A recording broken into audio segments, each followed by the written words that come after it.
Ek's Willem Baarders en ek reis saam met jou deur die goeie boek en dis 40 idees of waarhede wat God met sy kinders, met sy volk doen en wat ons van die Bybel van lees.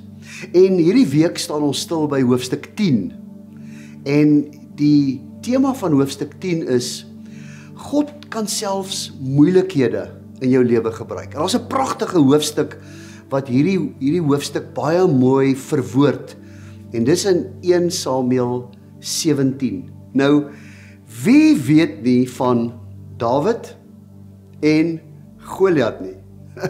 En almal van ons het op een of ander manier het ons moeilike tye of uitdagende tye. Jy weet, in uitdagings is nie net voor die hand liggend nie. Mens kan nie altyd help vir 'n uitdaging nie. Ek bedoel, daar het niks in my boek verlede week gestaan dat ek 'n papwiel gaan kry nie. Ook nie gister toe ek deur 'n slaggat gery het. So met ander woorde, uitdagings is baie keer onvoorspelbaar.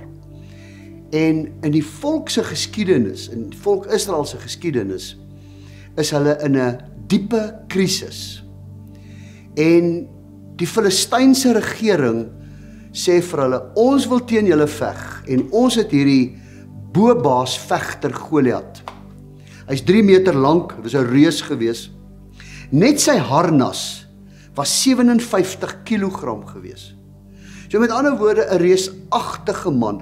En eintlik het hulle tussen 2 heuwels gestaan. Eintlik moes dit een nasie gewees het wat teen 'n ander nasie geveg het. Maar hierdie man is so selfversekerd en hy kom sê vir hulle, kom ons maak dit 1 man teen 1 man. So enige ou wat julle kan nomineer, ek sal teen hom veg. Maar as ek wen, is julle ons slawe. As hy wen, is ons julle slawe.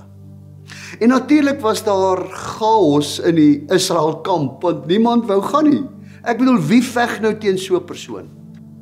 Daar was baie onenigheid oor wie moet gaan, maar uiteindelik val die koin op Dawid. Jongman, skaapwagter, maar hy is nie bang nie. Hy glo in God. En belangrik wat jy moet vat hierdie week in hierdie week se les, is dat dit wat God in die verlede in hom ingebou het God uiteindelik gebruik om Dawid die oorwinning te laat behaal.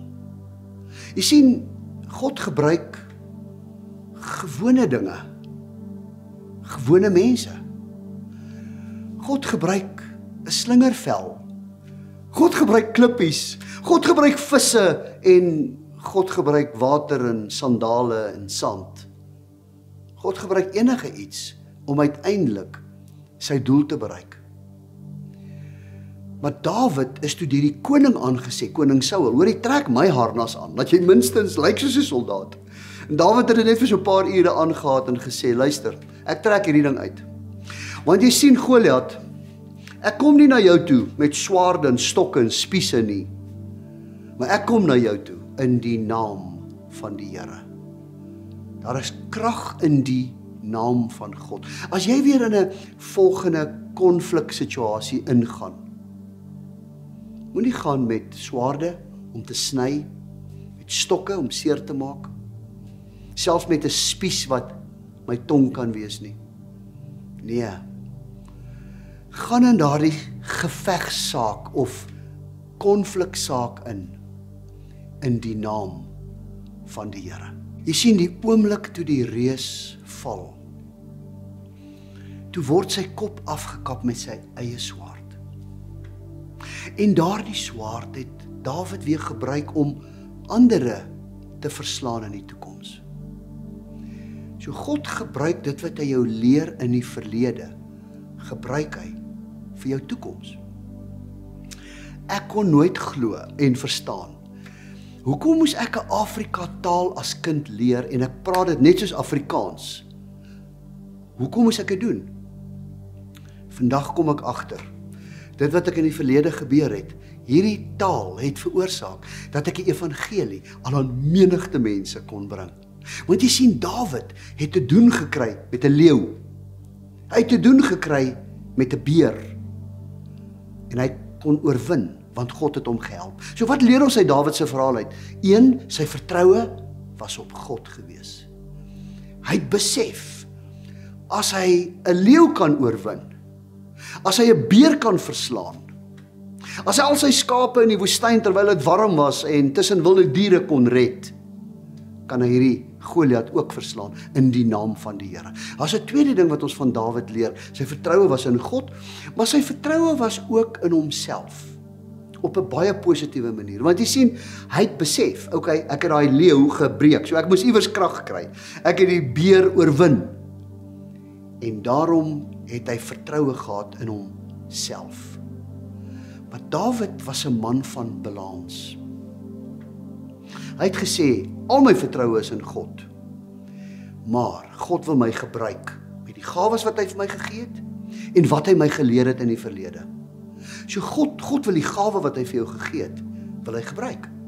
Maar God wil ook dit wat hy jou geleer het, dit wat hy aan jou toevertrou het, dit wat hy in jou ingebou het, jou karakter, dit wil hy ook gebruik tot sy eer en vir sy oorwinning. Want jy sien, dis amper iets soos die seentjie wat 5 brode en 2 visse gehad het in Johannes 6. Hy het gedoen wat hy kon.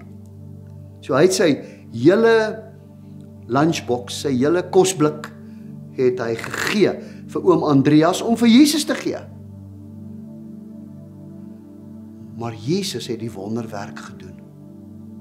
So Dawid se balans. Hy het gedoen wat hy kon. Maar God het die wonderwerk veroorsaak. Wil jy nie in hierdie tyd waarin jy is, en miskien is dit 'n moeilike tyd, wil jy nie alles wat jy kan van jou kant af doen? Dit wat jy in jou hand het, sit jy in God se hand. Maar jy vertrou hom om die wonderwerk te doen. Want onthou, God gebruik gewone mense. Hy gebruik my. Hy gebruik vir Dawid wat hy van die skaapwagtersveld af bring. Hy gebruik jou as 'n CEO of as 'n prokureur of as 'n dikster of as 'n sekretaresse. Ja, God gebruik ons almal. Hy gebruik gewone mense en hy gebruik gewone gereedskap, slingervelle en klippies. Goliat was 'n intimiderende ou. En die moeilike tyd wat jy nou in die gesig staar, kan moeilik vir jou wees, kan intimiderend wees. En moeilike tye kom deur mense, dit kom deur omstandighede, dit kom deur vrese, en dit kom deur jou menslike persoonlikheid. Ek weet nie voor, Dawid, ek weet nie voor watter krisis jy nou staan nie.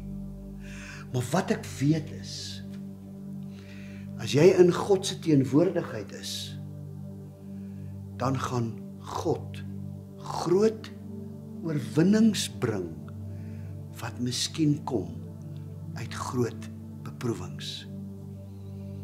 As jy nou 'n beproewing in jou lewe het, lewe midde in God se teenwoordigheid. En my gebed is, ek weet nie wat is die geveg wat jy nou in is nie, die geveg. Ek weet nie of dit geestelik is nie, ek weet nie of dit emosioneel is nie, ek weet nie of dit psigies is nie, selfs fisies.